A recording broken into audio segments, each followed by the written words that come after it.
Ang blessed day mga kabanding. So, ngayon po magluluto tayo ng ube biko o bikong ube.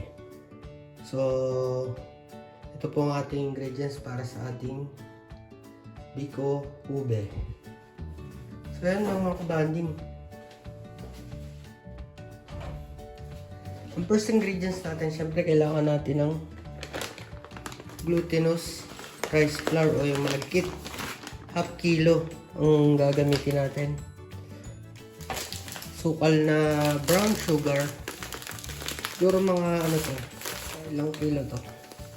Mga kalahati siguro ito. Ayan, 1/4.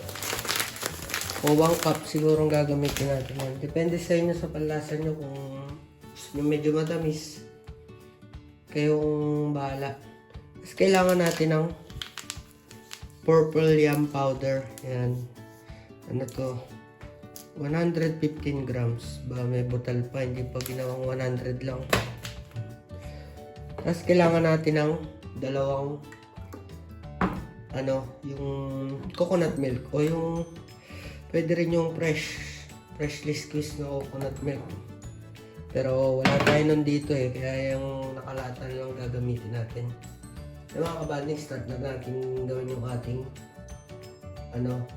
ube biko. Mga kabanding, first step natin. Kasaingin ko lang yung ating malagkit.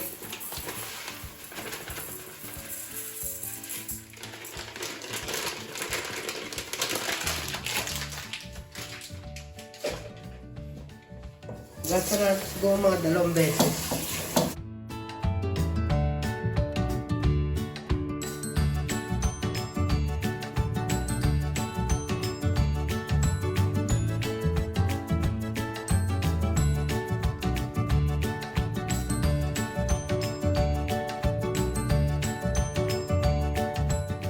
Tapos mga kabanding, mag-experiment ako dito sa natin.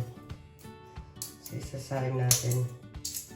Lalagyan ko siya ng ube flavor agad pagsahin pa lang.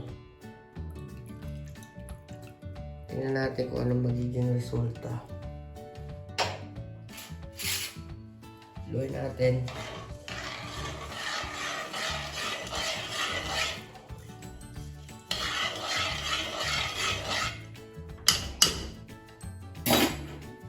Sindihan natin yung apoy.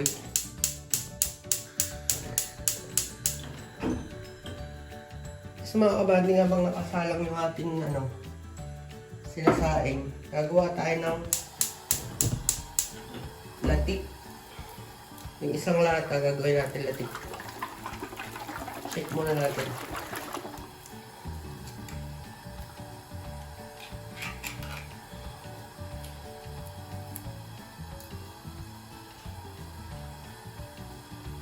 Yan. Pakuloyin lang natin. Tsaka i-reduce natin to hanggang maging siya. Makuha natin yung pinakalatik niya.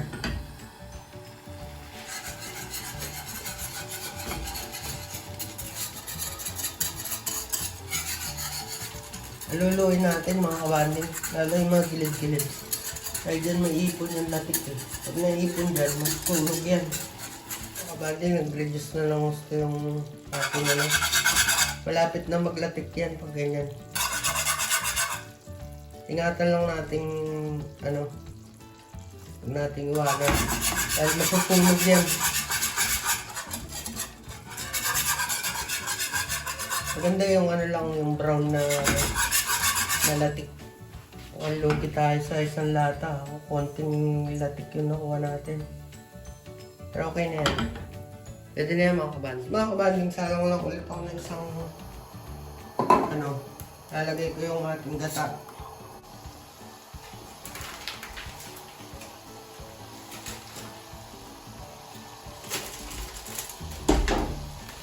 Mga kabanding, lagay natin yung kalahating 1/4 na suka lang. Kalahati lang nito. Saka yung ating ube powder.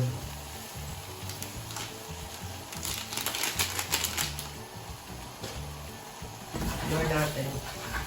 Gawin lang natin.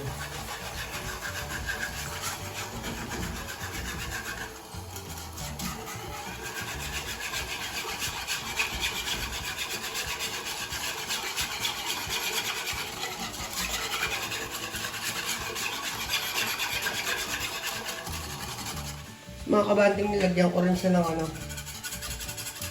ng yung ube flavor, yung kulay.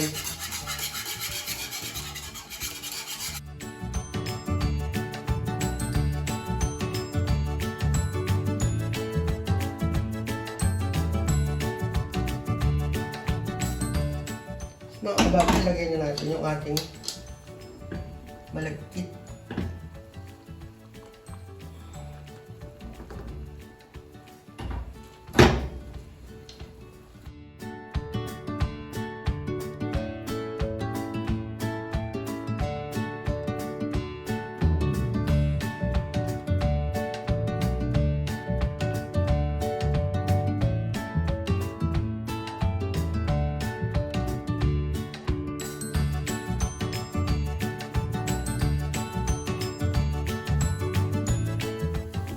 Kabanding, continuous halo lang.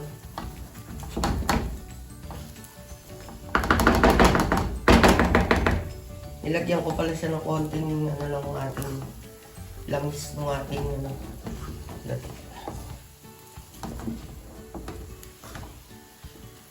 Wala na.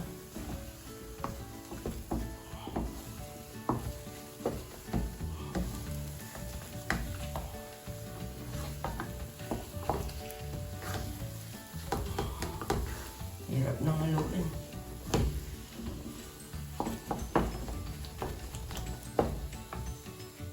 Yung mga kabanding, ang ganda nung ano, pag merong yung ube powder. Ito yung nagpakunat dun, yung ube powder. Pakunat, maligat.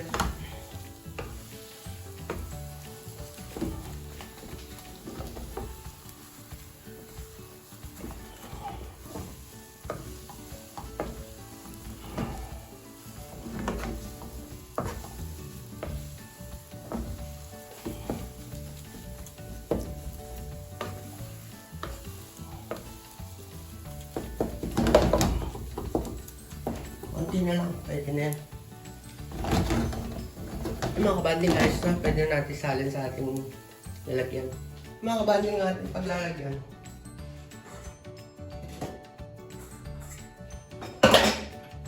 Babrush ko lang siya ng konting langis ng ating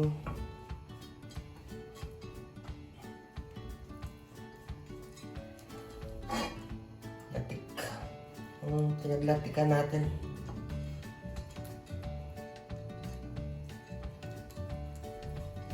Hindi dumikit, madaling tanggalin. Saka pampalasa na rin yan.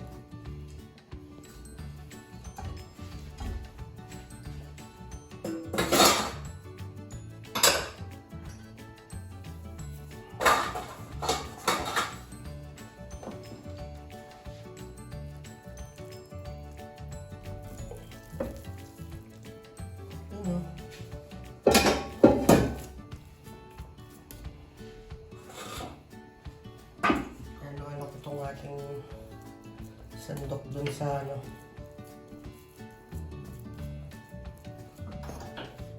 Kasi hindi pa pala yung apoy.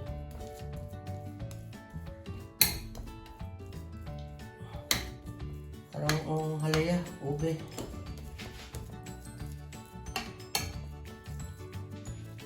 Kasi ube nga eh.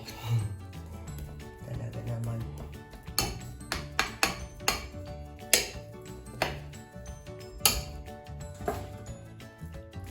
Brush ko lang ng konti yung ating sandok sa langis para hindi dumikit.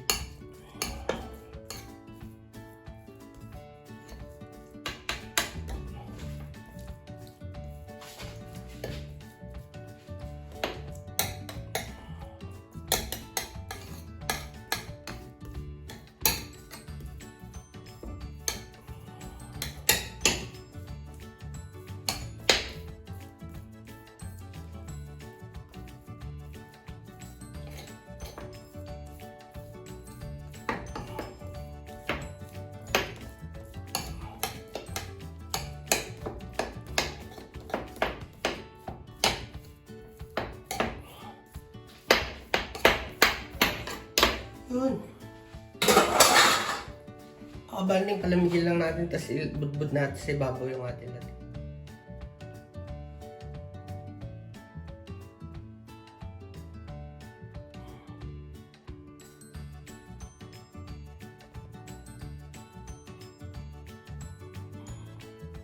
Mga kabanding, ito na po yung ating ube biko o biko halaya.